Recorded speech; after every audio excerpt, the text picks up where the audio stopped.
सहरी से कुछ ही लम्हे पहले थे। घर में खामोशी थी, मगर उस खामोशी में एक सवाल धड़क रहा था। आयशा बिस्तर के कोने पर बैठी थी, नजरें झुकी हुई थी, दिल बेचैन था। अहमद ने घड़ी देखी, सिर्फ 5 मिनट बाकी थे। अचानक अहमद की आवाज लर्जी, आयशा, अगर हमने अभी। आयशा ने चूक कर सर उठाया। उसके चेहरे पर खौफ, मोहब्बत और शर्मिंदगी एक साथ उभर आए। अहमद, रोजा? कमरे में रखी छोटी सी लालटेन की रोशनी कांपने लगी, जैसे वो भी इस सवाल का जवाब जानती हो मगर बोल न सकती हो। क्या रमजान में शौहर और बीवी की कुर्बत गुनाह है? क्या मोहब्बत भी इबादत बन सकती है? या एक लम्हे की नादानी पूरे रमजान को बर्बाद कर देती है? ये कहानी सिर्फ अहमद और आयशा की नहीं, ये हर उस दिल की कहानी है जो रमजान में मोहब्बत और तकवा के बीच उलझ जाता है। अहमद और आयशा की शादी को 5 साल हो चुके थे। वो एक दूसरे से बेहद मोहब्बत करते थे, मगर उस रमजान में आयशा के दिल में अजीब सी उलझन थी। वो दीन सीखना चाहती थी, सही और गलत में फर्क जानना चाहती थी। एक दिन इफ्तार के बाद आयशा ने हिम्मत करके पूछ ही लिया, अहमद, एक सवाल पूछूं? तुम्हारे सवालों से तो मुझे भी सीखने को मिलता है, पूछो। रमजान में शौहर बीवी की कुर्बत का असल हुक्म क्या है? कब जायज है, कब नाजायज? और अगर गलती हो जाए तो? अहमद खामोश हो गया। वो खुद भी इस सवाल का मुकम्मल जवाब नहीं जानता था। अगले दिन अहमद मस्जिद गया और इमाम साहब से बात की। इमाम साहब ने निहायत नरमी से समझाया, बेटा, रमज़ान में दिन के वक्त यानी फजर से मगरिब तक शौहर और बीवी का मुकम्मल जिस्मानी ताल्लुक़ सख्ती से हराम है।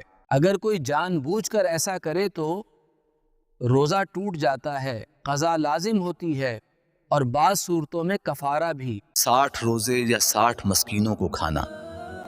ये सिर्फ हुक्म नहीं, ये रोज़े की रूह की हिफाजत है। अहमद का दिल लरज़ गया।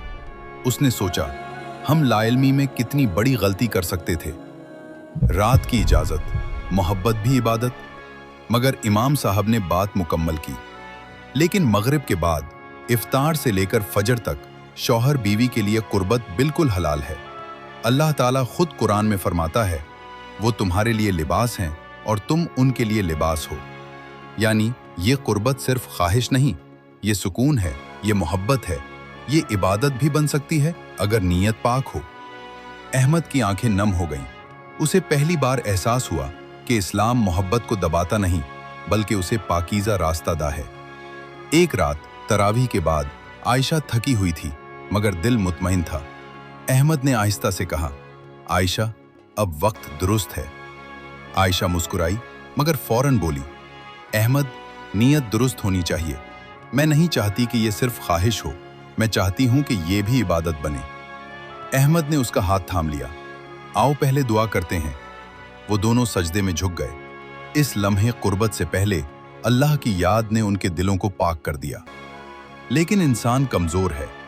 एक दिन सहरी के करीब वक्त का अंदाजा गलत हो गया। फजर की अजान हो चुकी थी और उन्हें एहसास बाद में हुआ। आयशा की आंखों से आंसू बहने लगे। अहमद, मेरा रोजा? अहमद ने फौरन तौबा की, हमने जानबूझकर नहीं किया, अल्लाह गफूर और रहीम है। उन्होंने फौरन रोजा तोड़ने से बचने की नीयत की और बाद में आलिम दीन से मसला पूछा। जवाब मिला, चूंकि अजान के बाद ताल्लुक हुआ, रोजा टूट गया, मगर नीयत जानबूझकर गुनाह की न थी, इसलिए सिर्फ कज़ा लाजिम है और सच्ची तौबा।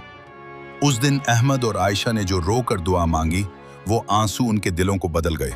रमज़ान के आखिरी अशरे में आयशा ने कहा, अहमद, उस रमज़ान ने मुझे सिखा दिया कि मोहब्बत तभी खूबसूरत है जब अल्लाह की हद में हो। अहमद ने जवाब दिया, और कुर्बत तभी सुकून देती है जब ज़मीर मुतमईन हो। अब वो दोनों जान चुके थे, दिन में सब्र इबादत है, रात में मोहब्बत भी इबादत बन सकती है, और लाइल्मी से बचना भी दीन का हिस्सा है। ये कहानी हमें ये सिखाती है, रमज़ान में शौहर बीवी की कुर्बत दिन में हराम है, रात में हलाल और जायज़ है। नीयत पाक हो तो ये कुर्बत भी सवाब बन सकती है, और अगर गलती हो जाए तो तौबा का दरवाज़ा बंद नहीं। इस्लाम सख्त नहीं, इस्लाम पाकीज़ा है। वो हमें गुनाह से नहीं, गंदगी से रोकता है। अगर ये कहानी किसी एक दिल को भी सही रास्ता दिखा दे तो यही उसका मकसद है।